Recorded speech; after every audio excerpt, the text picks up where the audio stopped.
देख रहे हैं 72 न्यूज़। मैं इस वक्त मौजूद हूँ रत्तो डेरो में और आइए आपकी मुलाकात करवाते हैं यहाँ के जो प्रेसिडेंट हैं राइस मिल के, और उनसे मिलते हैं। बाग अली खोखर साहब हैं जो कि चीफ एग्जेक्टिव हैं गोल्डन राइस मिल के, और उनके साथ सुदाम दास साहब हैं जो कि वाइस प्रेसिडेंट हैं शहबाज राइस मिल के, ऑनर भी हैं रत्तो डेरो के।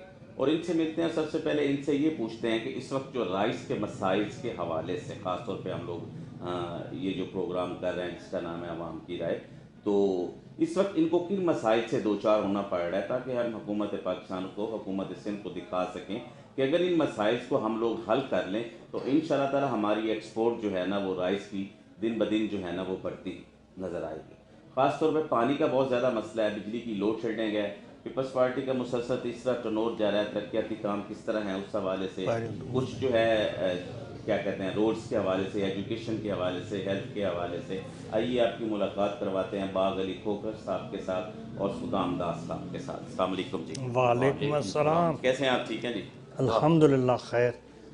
सबसे पहले तो हमने लिया है कि इस वक्त जो ख़ास तौर पे इस वक्त आप इतनी बड़ी राइस मिल चला रहे हैं और बड़े अरसे से आप लोग जो है ना ये वर्कआउट कर रहे हैं, तो इसके मसाइल आप हमें बताएं ताकि हम हुकूमत पाकिस्तान को, हुकूमत सिंध को दिखा सकें कि राइस एक एक्सपोर्ट क्वालिटीज़ के चावल होते हैं जो यहाँ से एक्सपोर्ट होती है। तो इस हवाले से आप बताएंगे कि इन के आपको किन मसाइल से दो चार होना पड़ रहा है। सर, हमें तो राइस, पहले तो पानी का मसाला इस साल बहुत ज़्यादा हो गया था, पानी था ही नहीं। फसलें भी ऐसा समझ लें कि 25-30% कम हुई हैं। उसके अलावा इस वक्त भी हमारे साथ जो चावल का है वो तमाम रेट कम आ रहे हैं और जो मुंजी का रेट है वो ज़्यादा है, इसलिए एक्सपोर्ट भी नहीं हो रही, बाहर चावल जा नहीं रहे। इसके वजह से एक्सपोर्टरों ने भी दाम अपने कम कर दिए हैं। दूसरा कह रहे हैं कि कंटेनर का किराया बढ़ गया है, जो पहले सिर्फ $2000 और $200 का था, अभी $1600 का उसका किराया हो गया है। इसी वजह से हमारे चावल के रेट भी बहुत कम हो गए हैं। पिछले साल भी बहुत राइस मिलों ने नुकसान किए हैं और इस साल भी वही पोजीशन आ रही है, वही किराया कंटेनर का कह रहे हैं कि बढ़ता जा रहा है। नहीं, पिछली दफ़ा तो पेट्रोल तो डीजल इतना महंगा नहीं हुआ था, इस दफ़ा पेट्रोल डीजल महंगा इस हुआ है ना? वक्त नहीं, कंटेनर जो बाहर जाते बाहर हैं, जो जाते हैं कराची जिसमें से चावल बाहर, जाते हैं, उनका किराया बढ़ गया है, सही से। जिसके वजह से चावल का रेट नहीं वो आ तो रहा। सर डॉलर जो बढ़ा, डॉलर के बढ़ने की वजह से हुआ ना। नहीं डॉलर बढ़ने कंपनी के तो यहाँ की है ना, पहला किसी ने ये खरीद लिए हैं। जो कंपनियां काम करती थी पहले इन कंटेनरों का, उससे इन्होंने किसी ने पार्टी ने खरीद लिए हैं, वो अपने महंगे दाम पे किराए पे दे रहे हैं और शॉर्टेज भी बहुत हो रही है। पहले तो देखो ना, जो डॉलर ज्यादा हो रहा है ना, उनका हमें भी मुनाफा मिलना चाहिए। तो चावल तो महंगा होना चावल तो चाहिए। महंगा होना चाहिए ना। अभी महंगा होने के बजाय वो कम करने के लिए कभी 50 रुपया कम करते हैं, कभी 100 रुपया कम करते हैं, लेकिन 24 रुपए से पीछे आकर अभी 1920, 30, 40 कभी क्या रेट है, कभी क्या रेट है। लेकिन पहले 24 रुपए भी थे इसी पहले गुजरल साल के आखिर में, गुजरल साल के आखिर में। फिर तो आखिर में जो कम हुआ है पीछे, तो उसी में हम जो भी मिल वाले हैं जितने भी हैं, ऐसा नहीं कि रत्तो डेरो वाले सारे, कम से कम एक एक मिल का करोड़ों रुपयों का नुकसान हो गया है। अभी भी जो हमने पेडी खरीदी है अगले साल, सुपर जो चावल बनते हैं, तो वो सारी हमने 26, 27, 2800 में भी खरीदी। उसका दाम पीछे होकर 1700-1800, 1600 से 1700-1800 हो गया।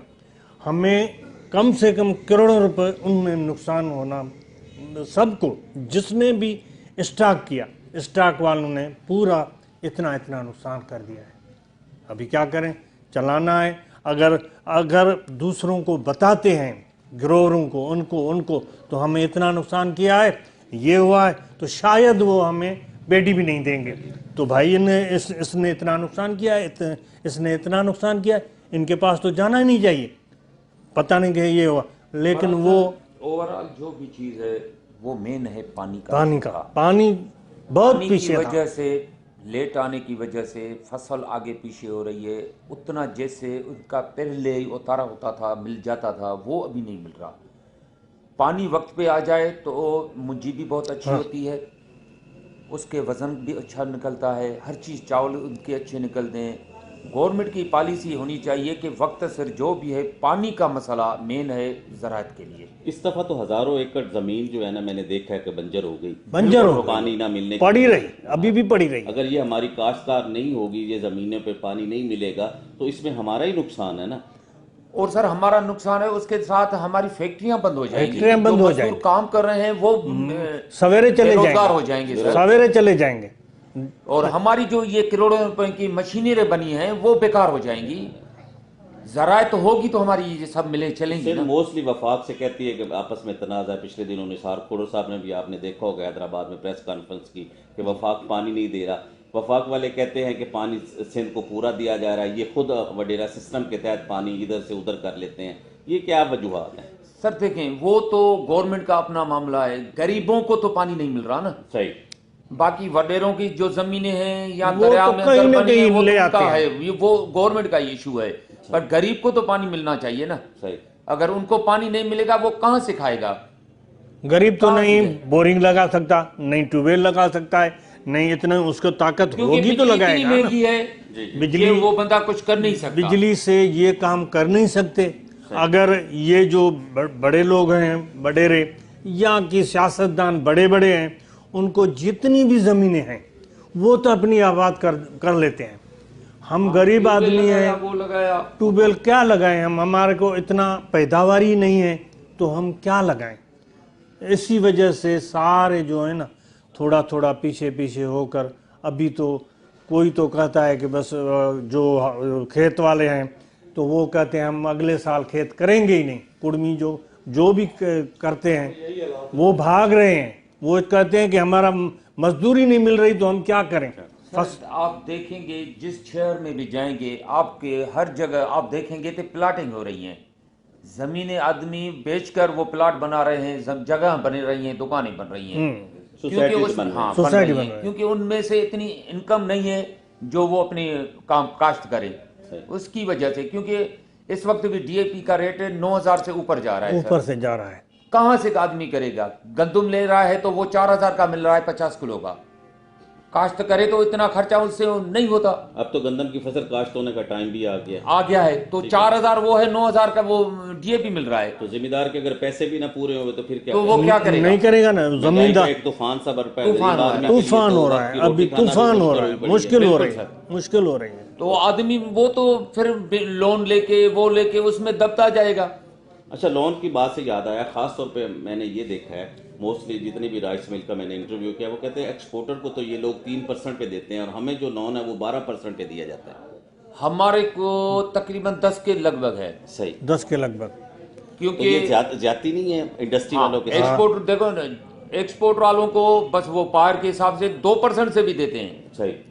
हमारे को बोलते हैं कि 3% हमारी बैंक का है, बाकी 7% स्टेट बैंक का है। स्टेट बैंक का ले रहे हैं। भाई तो स्टेट बैंक का तो शेड्यूल दोनों की जगह एक होना चाहिए ना। जो एक्सपोर्टर को दे रहे हैं वो हमें देना, बाकी बैंक का जो 1% होता है वो अलग बात है। सही।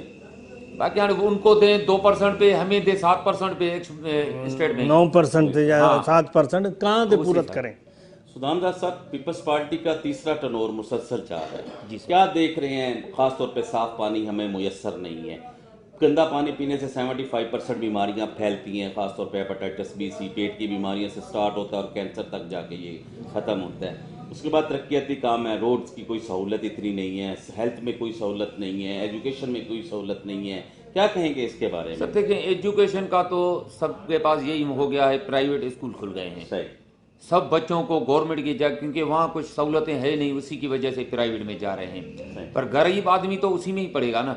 और उसके अलावा पीपल्स पार्टी का जो पानी का मसला है, वो हर जगह पानी तकरीबन 75% खराब हो चुका है, कहीं भी पानी मीठा नहीं है। लेकिन वाटर फिल्टर प्लांट्स तो लगाए जा रहे हैं ना, लगा जा रहे हैं, पर वो चल नहीं रहे ना। बस वो पैसे, वो कोई 6 महीने चले, 12 महीने चले। हमारे रतोदुरो में भी लगा था एक पानी का, पर हमारे मेरे ख्याल में एक दिन भी नहीं चला वो। करोड़ों नहीं अरबों रुपए का काम हुआ था। ये नेंदुरे रोड पे लगाए थे, मोटर लगे पड़े हुए, अभी चल नहीं रहा, दी हुई थी, पानी बड़े, पर पानी एक दिन भी नहीं चला। गांव में खोलते हैं तो पूरा गांव डूबता है। अभी तक बंद पड़ा हुआ है। इतना बड़ा शहर है रतोडेरो का, अगर उनको लाइन को खोलते हैं पूरी को तो सारा शहर डूब जाता है। जहां भी उनकी लाइन है, कोई इधर फट जाता है, कोई उधर फट जाता है, कोई उधर फट, लेकिन उनके घरों में नहीं बचता, पहुंचता ही नहीं। अभी ये पता नहीं है तो पैसे कहाँ से कहाँ जाते हैं, क्या होता है पता तो नहीं लग सकता। नहीं, खर्चा तो होता है, खर्चा भी होता है, खर्चा मुकम्मल नहीं हो रहा ना। बस अच्छी तरह से हुए खर्चा अच्छी प्रोजेक्ट तरह हो स्टार्ट जाए, होता है, प्रोजेक्ट कंप्लीट नहीं होता, नहीं वो होता। फिर आगे चलता नहीं है, चलता नहीं है। लेकिन वो कागजों में सारा कुछ हो जाता है। कागजों में सामने बस। तो देखा है भाई, ये चीजें लगी हुई है। सही। शहर में उन्होंने पाइप लगा दी है, पर चला नहीं तो काम तो काम नहीं काम हो का रहा। तो नहीं लेकिन रहा। आवाम को तो कोई सहूलत नहीं पहुंच नहीं, रही ना। बिल्कुल असल मकसद तो आवाम को सहूलत पहुंचाना पहुंचाना है, वो नहीं। असल चीज ये है। हेल्थ का निज़ाम भी हमारा कुछ ऐसे अच्छा नहीं है। हाँ वो ये ठीक है ना। और इसके अलावा खास तौर पे ये जो सड़कें रोड्स हैं जहाँ पे आप लोग ट्रैवलिंग करते हैं, ये आप मंडियों में आप लोग ये सारे राइस वगैरह बेचते हैं, उसके लिए बड़ी तकलीफ का सामना करना पड़ रहा है। बिल्कुल सर, हमारे पास मंडी है तकरीबन 1900 कुछ में हमें वहाँ प्लाटें दी हुई थी। इसी वक्त इसी तक अभी 2021 चल रहा है, उसका कुछ नहीं बना। कुछ हर भी किसी नहीं को प्लाट दिया हुआ है, उसने खुद बनाया है, गवर्नमेंट की तरफ से, ना मार्केट कमेटी की तरफ से, ना उसको दीवारें हैं, ना उनकी ऑफिस है, कुछ भी नहीं है। बस ऐसे ही, बस ऐसे चल रहा है। खुदा के सहारे चल रहा है बस। लास्ट पे क्या मैसेज कन्वे करेगी हुकूमत सिंध को? ये सारा आपके सामने एक स्ट्रक्चर मैंने रखा है, खास तौर पे एक्सपोर्ट के हवाले से, राइस के हवाले से, काटन का भी मैंने आपको जिक्र किया कि 50% हमारी काटन भी बंद हो गई। अगला आने वाले वक्त में क्या होगा? क्या आप हुकूमत सिंध को मैसेज कन्वे करेंगे? अगर एक्सपोर्ट को बचाना है तो क्या करना चाहिए उनको? सर देखें सर, ये तो एक्सपोर्ट का काम तो ज्यादातर वफा का ही है, सिंध गवर्नमेंट का नहीं है। सही।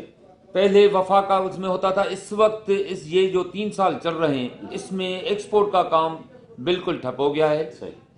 काटन का आप देख लें क्या था, कितनी मिलें बंद हो गई, जी। वो भी आपके सामने। हमारी भी मिलें बंद हो गई हैं। ये अब अगर राइस मिलें। एग्रीकल्चर का भी निजाम ऐसा ही चला कि पानी न मिला तो हमारी तरफ से भी फैक्ट्रियां जो भी है बंद हो हमारे जाएगी। सिंध में यही फैक्ट्रियां हैं राइस की राइस की है। और काटन की तो आधी से ज्यादा बंद हो गई हैं। सही। बाकी ये ऐसा ही रहा तो राइस की भी मिलें बंद हो जाएंगी।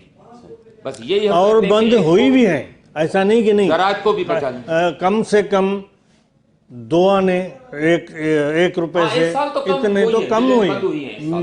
मिलें बंद है। मिले बंद इससे हैं। तो हमारी मौशी हालत बुरी तरह खराब हो जाएगी अगर ये ऐसे होता रहा। बिल्कुल बेरोजगारी बिल्कुल बढ़ जाएगी ना। बेरोजगारी बढ़ जाएगी। बहुत बढ़ जाएगी। और जब बेरोजगारी बढ़ती है तो फिर क्राइम में इजाफा होता है। क्राइम में इजाफा होगा। फिर लॉ एंड ऑर्डर वाली कफियत पे पहले महंगाई इतनी, फिर बेरोजगारी, तो कहाँ बंदा जाएगा?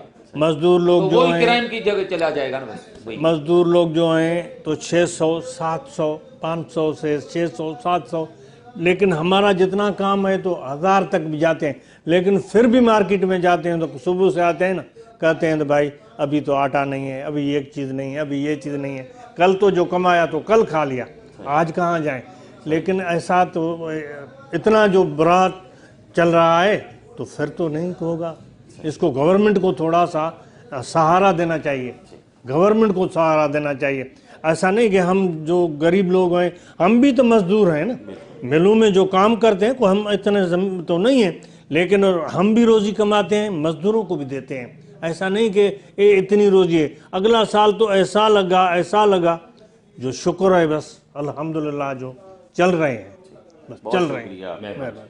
नाज़रीन, ये थे बाग अली खोखर साहब जो कि सदर हैं यहाँ के, और सुदाम दास साहब जो कि वाइस प्रेसिडेंट हैं रतोडेरा के। अपने अपने ख्यालात का इन्होंने इजहार किया और बड़ी सारी सजेशन इन्होंने गवर्नमेंट ऑफ पाकिस्तान को भी दी। अगर हमने राइस को बचाना है, एक्सपोर्ट को बचाना है, तो ख़ास तौर पे इनका ख्याल हमें करना पड़ेगा। ख़ास तौर पे इस वक्त जो बड़ा मसला है वो है पानी का, क्योंकि कितने हज़ारों एकड़ ज़मीन जो है ना इस वक्त बंजर पड़ी है, ये है। और ख़ास तौर पे एक्सपोर्टर हज़ार भी इनसे ज़्यादती कर रहे हैं। लोन वाली सहूलत जो जैसे बता रहे थे कि हमें 9% 10% में पड़ता है, बाद जगह पे मुझे 12% की आवाज़ आई, बाद जगह पे मुझे 9-10% आ जाए, 10% लगा लें। लेकिन एक्सपोर्टर को अगर आप 3% पे देते हैं तो ये स्टेट बैंक की भी गलत पॉलिसीज़ है, इनको भी रिलीफ दिया जाए। अगर आप सब्सिडी देंगे, यहाँ पे लेबर जो काम कर रही है, ये इंडस्ट्री बंद हो गई तो ये लेबर कहाँ पे जाएगी, सोचना ये है। उससे बेरोजगारी जन्म लेगी, जब बेरोजगारी जन्म लेती है तो क्राइम स्ट्रीट या वैसे क्राइम में जो है ना बड़ी सारी इजाफा होता है। जो कि पाकिस्तान के लिए ख़ास तौर पर नुकसानदेह है। मेरी हुकूमत पाकिस्तान से गुजारिश है कि इनके जितने भी मसाइल हैं उसको हल किया जाए ताकि ये इंडस्ट्री बहाल हो। अगर ये इंडस्ट्री बहाल होती है तो इंशाअल्लाह ताला पाकिस्तान की मौशी हालत भी बेहतर होगी और पाकिस्तान तरक्की भी करेगा। कैमरामैन जवेद के साथ डॉक्टर नवीद।